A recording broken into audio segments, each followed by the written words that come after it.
Hello and welcome. You're watching Business Today Television. I'm Sakshi Batra and this is BTS. That's Behind the Scenes, a show where we share a sneak peek into the latest edition of the Business Today magazine with all our viewers. This time we have a special annual luxury edition for all of you. And joining in on the program with me to share more on the same are my colleagues Krishna Gopalan, the executive editor for Business Today magazine. We are also joined by Smita Tripathi, our consulting editor for luxury as well, who's compiled a lot of stories there, and she's going to be sharing with us everything that you need to know about the cover story as well. Warm welcome to both of you. Thank you so much for taking the time out. Well, this is one edition that a lot of Business Today viewers really watch out for as well. This time around, Smita, I'm going to be starting off with you. You've put on the cover all about hospitality. Tell us more on that. Luxury hotel boom and how it's taking on the country's, flavor and anticipation of how luxury is just pouring into every nook and corner of the country. Hi, Sakshi. Thank you. Yes, so this time for the luxury issue, we decided to focus on the hospitality sector. And, the hospitality sector is really growing, but primarily in the luxury sector. We have only around 35,000 rooms as of now. And in the next 5 years, another 20,000 rooms are going to be added. Bigger brands like Waldorf Astoria, Alexa, they're coming to India. The Marriott is increasing the number of luxury hotels from 31 to 33. 33 new hotels are being added to the existing 31. Um, Even domestic brands, Taj is of course leading. It has 50 new hotels in the pipeline, both within India and abroad. Leela is adding 8 more. So there's a lot of excitement in the luxury sector, in the hospitality industry. And what is fueling this growth is the domestic traveler. We are traveling more. We are looking at new destinations, weekend travel, long weekends, weekend travel, reunions, family gatherings. It's all become really big. Then, of course, there is weddings, which has always been there, and it's just becoming bigger. And MICE. So hotels are adding, like, more hotels are coming up, newer hotels are adding more rooms. Existing hotels which are not in the luxury category are upgrading themselves to the luxury category, like the Vivantas. Certain Vivantas are becoming Tajes because that city needs a luxury hotel now. There is growth all over, especially in tier 2 and tier 3 cities. So there's a lot of excitement, and we'll see a lot of things happening over the next 5 years. And we have tried to capture that in our cover story, which is on the luxury hotel boom. Okay. So tell me, Smita, when it comes to the places that all these luxury giants are really looking forward to and are probably looking at as the biggest hub, I think Jaipur comes to the front name. And how is it reclaiming its place as a luxury hub with more luxury hotels now opening there? We've already seen how it has one of the most expensive, hotels, luxury hotels already, luxury heritage properties turning hotels. It has had that culture. So how is it continuing to reclaim that position of becoming a cultural and an artisanal club as well? Sakshi, that's true. So that Jaipur pre-independence was the luxury hub of the country. Globally, we were known. Jaipur was known as the place of the Maharajas and Maharanis, and it was there. And over the years, it sort of lost its place as a luxury hub. Of course, the hotels were there, but other cities sort of took over. But now it's reclaiming it, and a lot of credit has to go to the people there as well. Who even those who study abroad like to come back to Jaipur and do things there. And there is a lot of excitement there. Its connectivity to Delhi is adding to it. It's great connectivity to Bombay.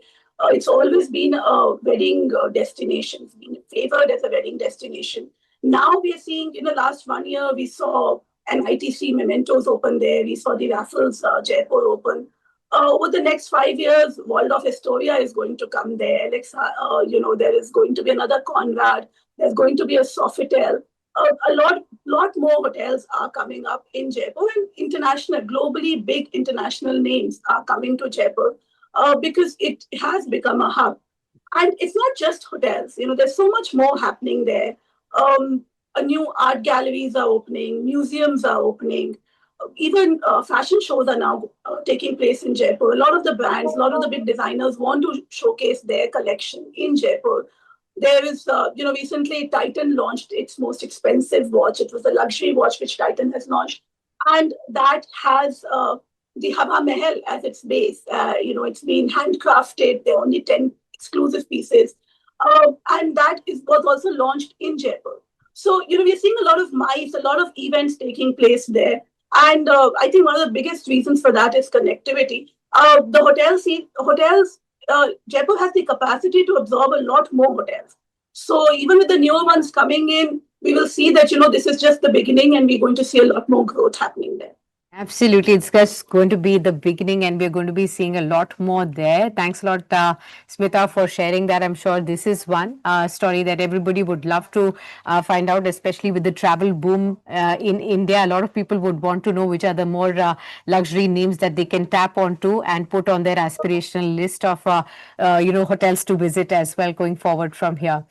Krishna, I'm going to be coming to you. Now, what you have penned down here for all of our viewers to understand is how India's top conglomerates are also entering into this race of getting a pie into this luxury market, especially the likes of Tata's, Birla's, and even Reliance Industries, and how they are viewing luxury and which are the segments that they are going to go big on, and what's really pushing them there.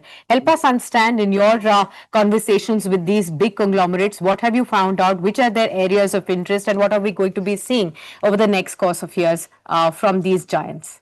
Hi, nice to be here, Sakshi. Really comes down to 2 points. I think of the emergence and the establishment of consumerism in India. I think that's a given today. And the fact that everyone is looking for their rightful share of the consumer wallet.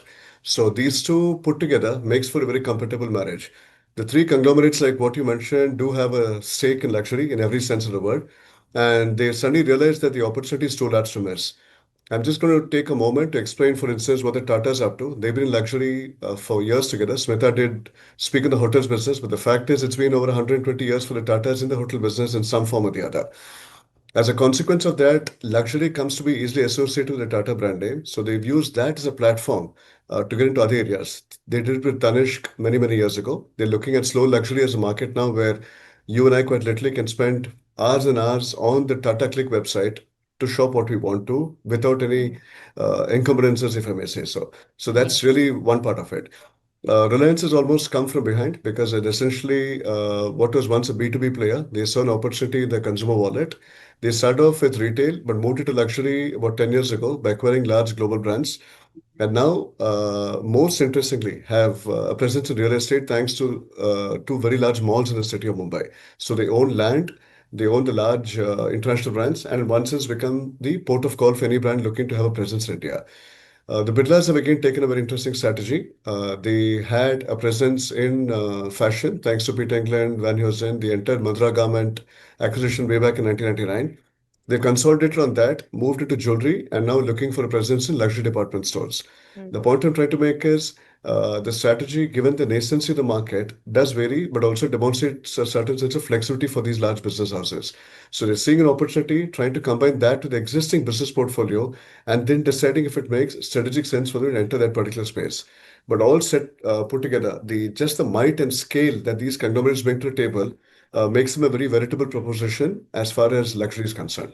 So those are all the stories that you could definitely catch a glimpse on onto this edition. Thank you so much, Smita. Thank you so much, Krishna, for sharing such wonderful insights. I'm sure all these viewers will be very excited, as am I, to hold my copy in my hand and read up all that the world of luxury has to offer in the country today. All right, viewers, we'll wrap it up on that note. Do stay tuned with us on Business Today Television, as beyond this as well, there will be a lot more that you can track from the world of business, finance, and economics. Stay tuned.